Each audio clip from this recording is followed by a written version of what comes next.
I'm Max. I'm the founder of Pickleheads. We are the #1 mobile app for pickleball. So we help players find and organize games, round robins, leagues, tournaments, that kind of thing. And day to day, I'm a PM. So I spend my entire day um, pretty much making linear tickets, QAing changes, and talking to customers. I wear about 10 different hats, and it's great. So we started as a free consumer app, and you know, one of the reasons we founded the company is we were just really excited about pickleball, and we saw an opportunity um, to create a product um, in a fast growing market, but we had no idea how we were going to monetize it. And when we got 3 years in, we sort of hit a wall and said, enough's enough. We can't keep running on investor dollars and sponsorships. We need to get serious about how we're going to try and monetize it. None of what we do from a pricing standpoint would have been possible without Schematic, because we wouldn't have been able to do things like limit the number of round robins you can run in a given month, right? We would have just said, oh, you can only run round robins if you were on a paid plan, and a lot of people would have been out of here. We didn't want to build this whole entitlement system with usage-based pricing.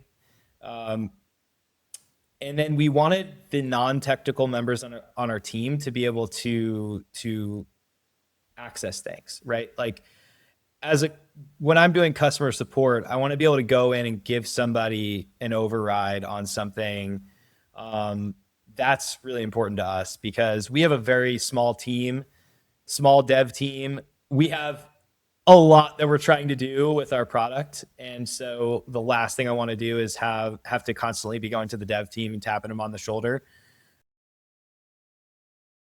I think of it as the source of truth for plans and entitlements. And so the way I use it the most is I have it hooked up to my Claude, and my Claude is also does the first round on customer support too. So it'll it'll get an email from somebody. It'll be able to look up their plan information, and then the way that I end up using it the most is when my Claude is doing an investigation into a potential bug or whatnot. It'll go in, ask Schematic a lot of questions about different things, and then we'll figure it out from there. An override let's say there's a limit. We have a limit for a number of round robins per month, so you can get 10 on the pro plan. Someone might write in and be frustrated about the limit, and I might say, hey, I can give you 5 additional this month, and I can go in and say, let's up that to 15, and it'll expire at the end of this month. When you're first setting it up, you do think of it as like, I'm building a feature, and it's not really a feature. It's more like a product that you have to maintain and iterate on.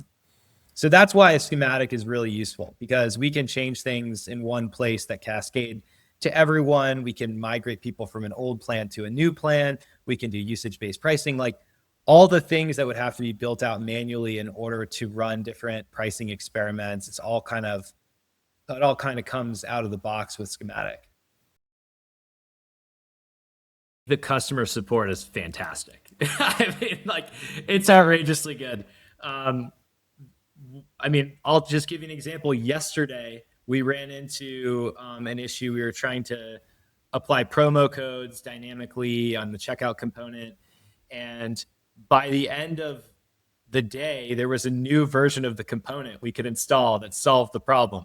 So the response time, not only to answering questions but also to feature requests, is really impressive. That's one thing that, I mean, we obviously work with a lot of different SaaS providers across the business, and like, you guys are by far the most responsive in terms of feature requests and support.